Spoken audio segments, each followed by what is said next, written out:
Chapter 22, The Prophecy Comes True.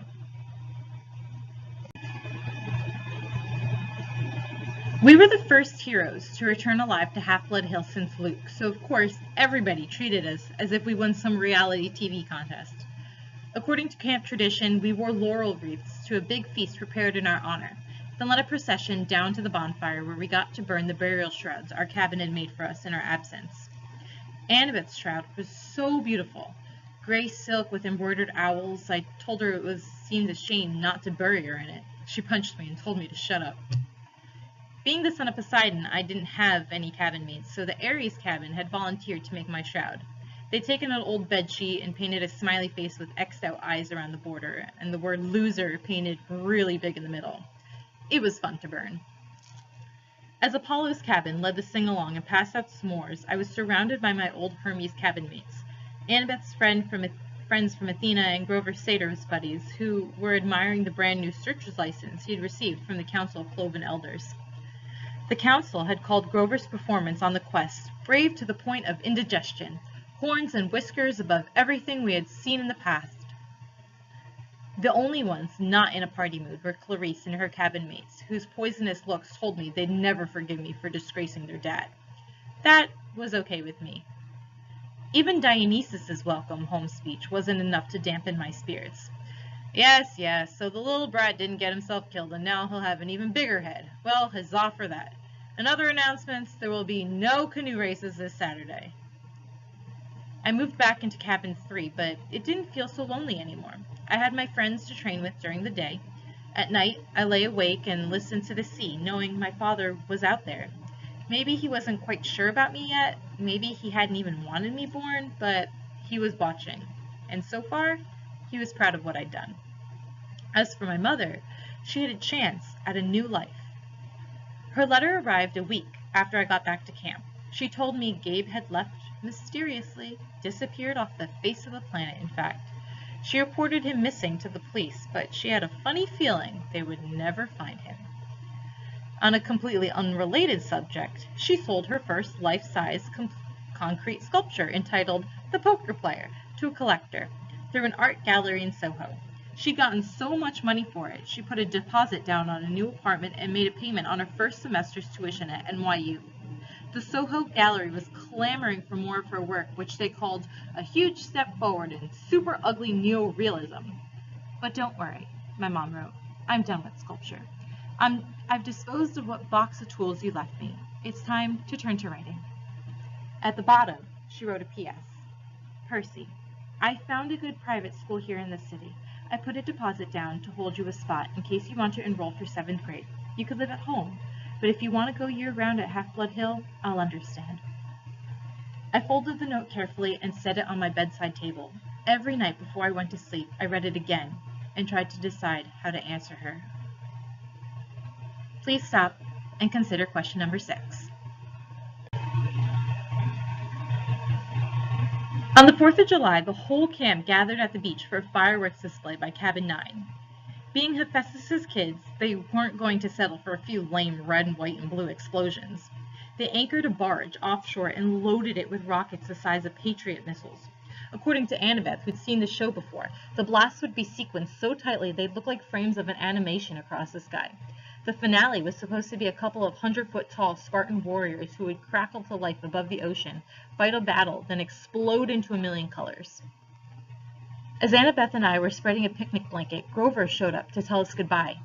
He was dressed in his usual jeans and t-shirts and sneakers, but in the last few weeks he'd started to look older, almost high school age. His goatee had gotten thicker, he put on weight, his horns had grown at least an inch, so he now had to wear his Rasta cap all the time to pass as human. I'm off, he said. I just came to say, well, you know. I tried to feel happy for him. After all, it wasn't every day a satyr got permission to go look for the great god Pan, but it was hard saying goodbye. I'd only known Grover a year, yet he was my oldest friend. Annabeth gave him a hug. She told him to keep his fake feet on. I asked him where he was going to search first. Kind of a secret, he said, looking embarrassed. I wish you could come with me, guys, but humans and Pan... We understand, Annabeth said. You got enough tin cans for the trip? Yeah. And you remember your reed pipes? Geez, Annabeth. he grumbled. "You're like an old mama goat." But he didn't really sound annoyed. He gripped his walking stick and slung a backpack over his shoulder. He looked like any hitchhiker you might see on an American highway, nothing like the little runty boy I used to defend from bullies at Yancey Academy. "Well," he said, "wish me luck." He gave Annabeth another hug. He clapped me on the shoulder, then headed back through the dunes. Fireworks exploded to life overhead. Hercules killing the Nemean lion, Artemis chasing the boar, George Washington, who, by the way, was the son of Athena, crossing the Delaware. "Hey, Grover!" I called. He turned at the edge of the woods. "Wherever you're going, I hope they make good enchiladas." Grover grinned, and then he was gone, the trees closing around him. "We'll see him again," Annabeth said. I tried to believe it. The fact that no searcher had ever come back in 2,000 years? Well, I decided not to think about that. Grover would be the first. He had to be. July passed. I spent my days devising new strategies for capture the flag and making alliances with the other cabins to keep the banner out of Ares' hand. I got to the top of the climbing wall for the first time without getting scorched by lava. From time to time, I walked past the big house, glanced up at the attic windows, and think about the oracle. I tried to convince myself that its prophecy had come to completion. "You shall go west and face the god who had turned." Been there, done that, even though the traitor god had turned out to be Ares rather than Hades. "You should find what was stolen and see it safe returned." Check. One master bolt delivered. One helm of darkness back on Hades' oily head. "You shall be betrayed by one who calls you a friend." This line still bothered me. Ares had pretended to be my friend and betrayed me. That must be what the oracle meant. "And you shall fail to save what matters most in the end." I had failed to save my mom, but only because I'd let her save herself, and I knew that was the right thing. So why was I still uneasy? Please stop here and consider question number 7. The last night of the summer session came all too quickly. The campers had one last meal together. We burned part of our dinner for the gods. At the bonfire, the senior counselors awarded the end of summer beads. I got my own leather necklace, and when I saw the bead for my first summer, I was glad the firelight covered my blushing. The design was pitch black, with a green sea trident shimmering in the center. "The choice was unanimous," Luke announced. "This bead commemorates the first son of the sea god at camp, and the quest he undertook into the darkest part of the underworld to stop a war." The entire camp got to their feet and cheered. Even Ares' cabin felt obliged to stand. Athena's cabin steered Annabeth to the front so she could share in the applause. I'm not sure I'd ever felt as happy or sad as I did at that moment. I finally found a family, people who cared about me and thought I'd done something right. And in the morning, most of them would be leaving for the year. The next morning, I found a form letter on my bedside table. I knew Dionysus must have filled it out because he stubbornly insisted on getting my name wrong. "Dear Peter Johnson, if you intend to stay at Camp Half-Blood year-round, you must inform the big house by noon today. If you do not announce your intentions, we will assume you have vacated your cabin or died a horrible death. Cleaning harpies will begin work at sundown. They will be authorized to see any unregistered campers. All personal articles left behind will be incinerated in the lava pit. Have a nice day. Mr. D. Dionysus, Camp Director, Olympian Council, number 12. That's another thing about ADHD. Deadlines just aren't real to me until I'm staring one in the face. Summer was over and I still hadn't answered my mother or the camp about whether I'd be staying. Now I had only a few hours to decide. The decision should have been easy. I mean, 9 months of hero training or 9 months of sitting in a classroom? Duh. But there was my mom to consider. For the first time, I had the chance to live with her for a year without Gabe. I had a chance to be at home and knock around the city in my free time. I remember what Annabeth had said so long ago on our quest. The real world is where the monsters are. That's where you learn whether you're any good or not. I thought about the fate of Talia, daughter of Zeus. I wondered how many monsters would attack me if I left Half-Blood Hill. If I stayed in one place for a whole school year without Chiron or my friends around to help me, would my mother and I even survive until next summer? That was assuming the spelling test and 5-paragraph essays didn't kill me. I decided I'd go down to the arena and do some sword practice. Maybe that would clear my head. The campgrounds were mostly deserted, shimmering in the August heat. All the campers were in their cabins packing up or running around with brooms and mops, getting ready for final inspection. Argus was helping some of the Aphrodite kids haul their Gucci suitcases and makeup kits over the hill where the camp shuttle bus would be waiting to take them to the airport. Don't even think about leaving yet, I told myself. Just train. I got to the sword fighters arena and found that Luke had had the same idea. His gym bag was plopped at the edge of the stage. He was working solo, wailing on battle dummies with a sword I'd never seen before. It must have been a regular steel blade because he was slashing the dummies' heads right off, stabbing through their straw-stuffed guts. His orange counselor shirt was dripping with sweat. His expression was so intense his life might have really been in danger. I watched, fascinated, as he disemboweled the whole row of dummies, hacking off limbs and basically reducing them to a pile of straw and armor. They were only dummies, but I still couldn't help being awed by Luke's skill. The guy was an incredible fighter. It made me wonder again how he possibly could have failed at his quest. Finally, he saw me and stopped mid-swing. "Percy!" Sorry," I said, embarrassed. It's okay," he said, lowering his sword. "Just doing some last-minute practice." "Those dummies won't be bothering anybody anymore." Luke shrugged. "We build new ones every summer." Now that his sword wasn't swirling around, I could see something odd about it. The blade was two different types of metal, one edge bronze, the other steel. Luke noticed me looking at it. "Oh, this? New toy. This is Backbiter." "Backbiter?" Luke turned the blade in the light so it glinted wickedly. "One side is celestial bronze, the other is tempered steel. Works on mortals and immortals, both." I thought about what Chiron had told me when I started my quest, that a hero should never harm mortals unless absolutely necessary. I didn't know they could make weapons like that. "They probably can't," Luke agreed. "It's one of a kind." He gave me a tiny smile, then slid the sword into its scabbard. "Listen, I was going to come looking for you. What do we say we go down to the woods one last time? Look for something to fight." I don't know why I hesitated. I should have felt relieved that Luke was being so friendly. Ever since I'd gotten back from the quest, he'd been acting a little distant. I was afraid he might resent me for all the attention I'd gotten. "You think it's a good idea?" I asked. "I mean, aw, come on." He rummaged in his gym bag and pulled out a 6-pack of Cokes. "Drinks are on me." I stared at the Cokes, wondering where the heck he'd gotten them. There were no regular mortal sodas at the camp store. No way to smuggle them in unless you talked to a satyr, maybe. Of course, the magic dinner goblets would fill with anything you want, but it just didn't taste the same as a real Coke straight out of the can. Sugar and caffeine. My willpower crumbled. "Sure," I decided. Why not?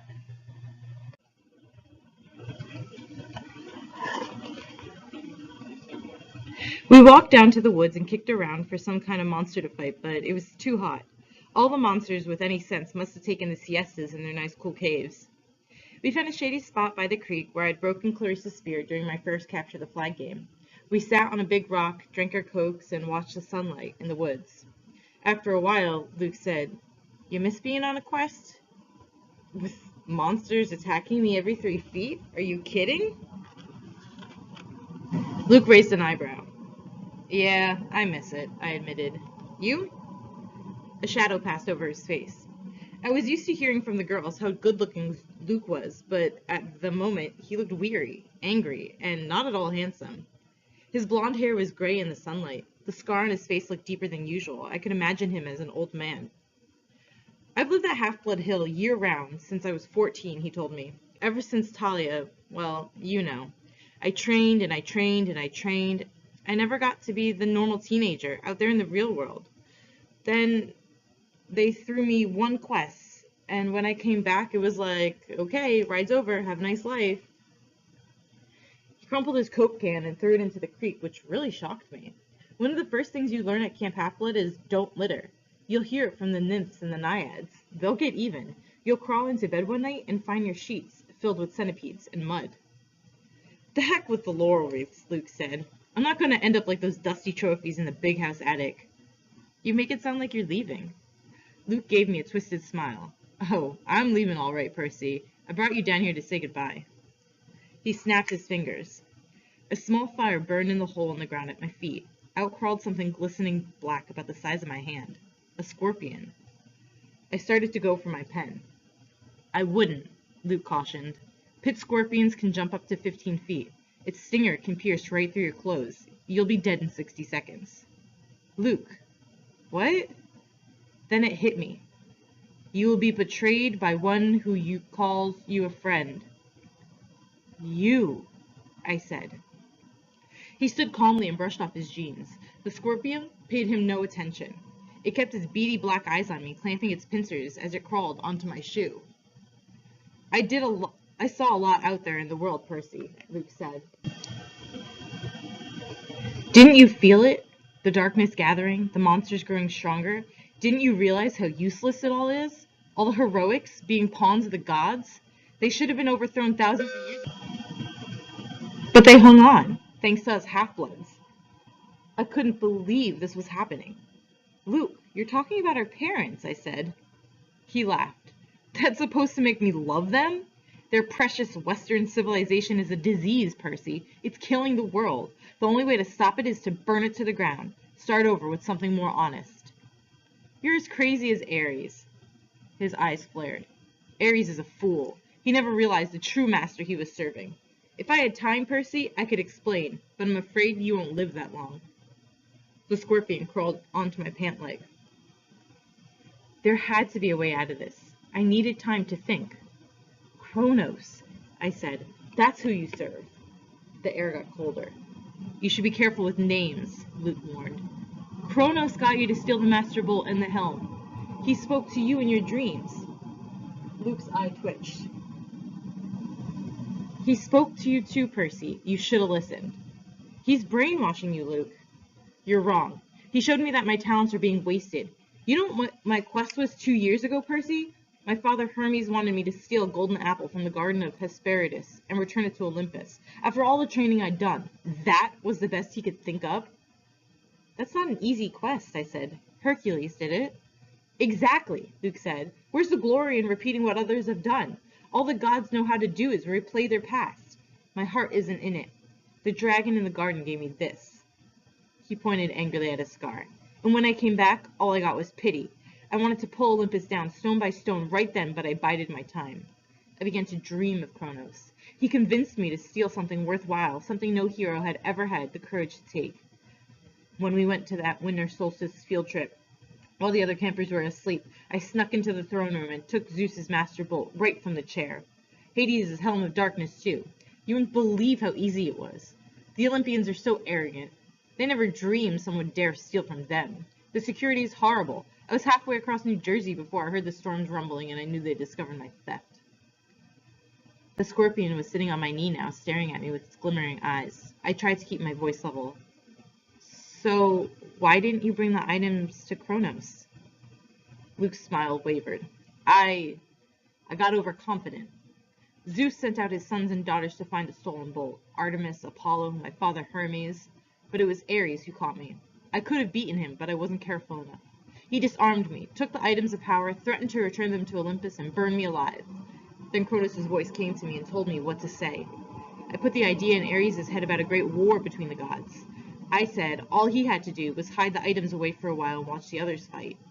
Ares got a wicked gleam in his eyes. I knew he was hooked. He let me go and I returned to Olympus before anyone noticed my absence. Luke drew his new sword. He ran his thumb down the flat of the blade as if he were hypnotized by its beauty.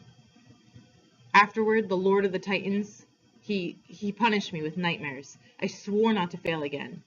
Back at Camp Half-Blood in my dreams, I was told that a second hero would arrive. One who could be tricked into taking the bolt and the helm the rest of the way, from Ares down to Tartarus. Please stop here and consider question number 9. You summoned the Hellhound that night in the forest. We had to make Chiron think the camp wasn't safe for you, so he would start you on your quest.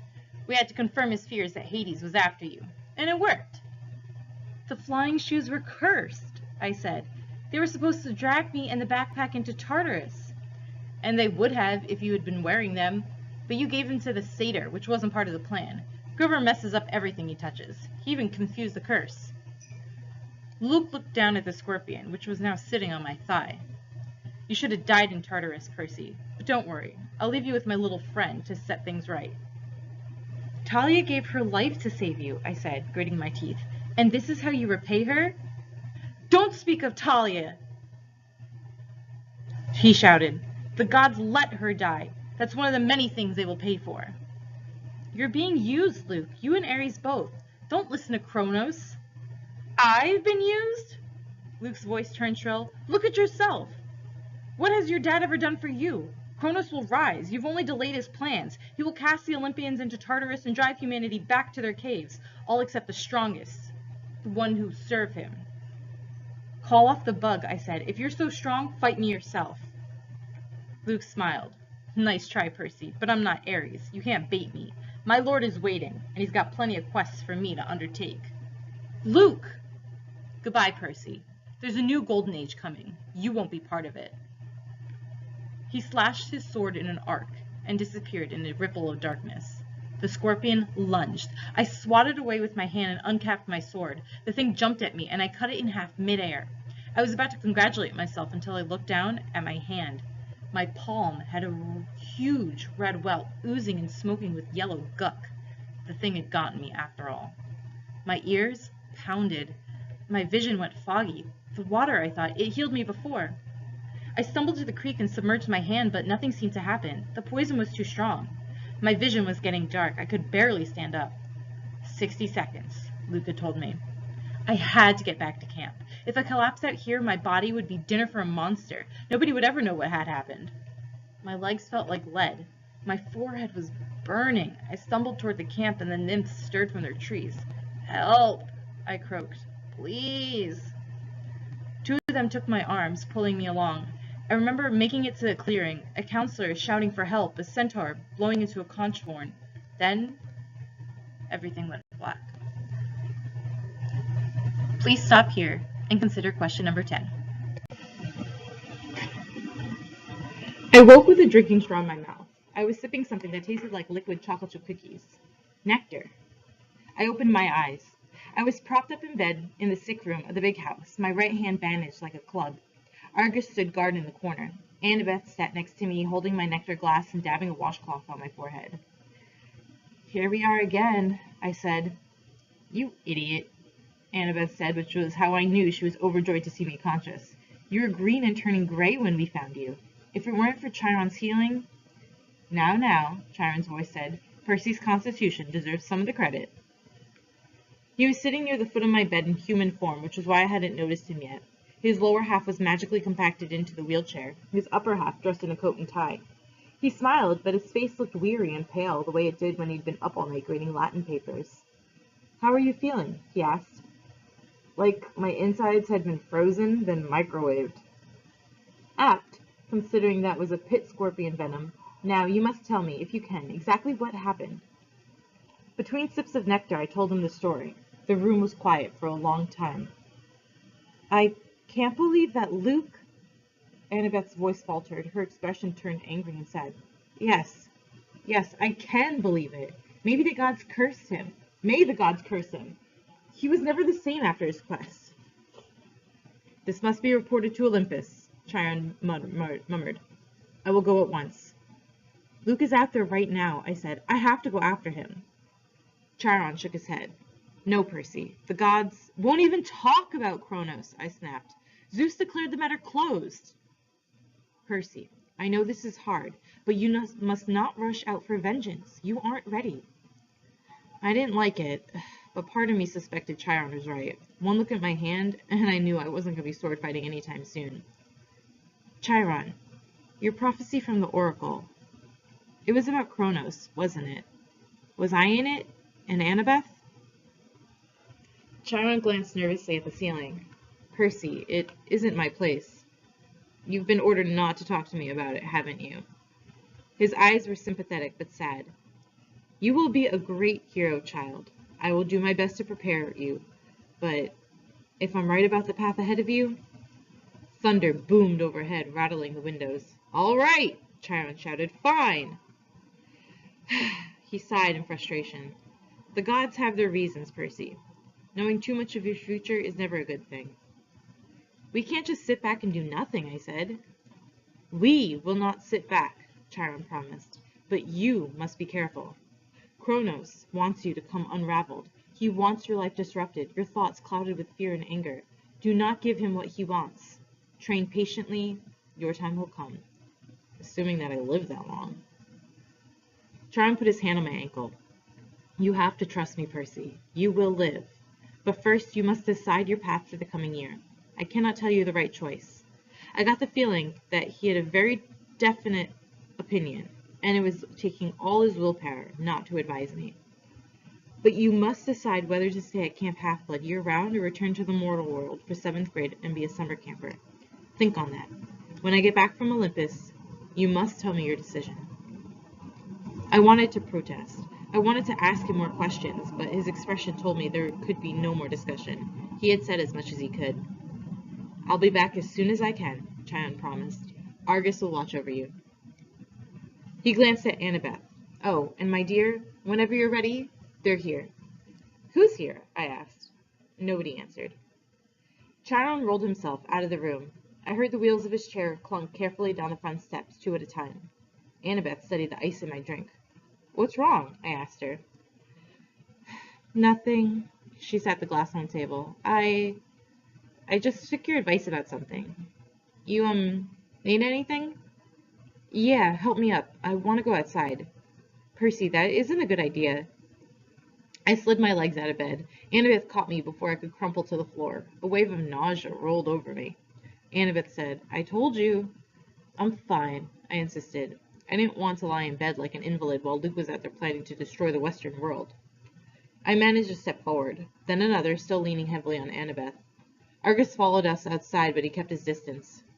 By the time we reached the porch, my face was beaded with sweat. My stomach had twisted into knots, but I had managed to make it all the way to the railing. It was dusk.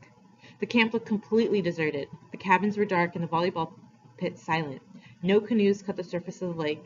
Beyond the woods and the strawberry fields, the Long Island Sound glittered in the last light of the sun.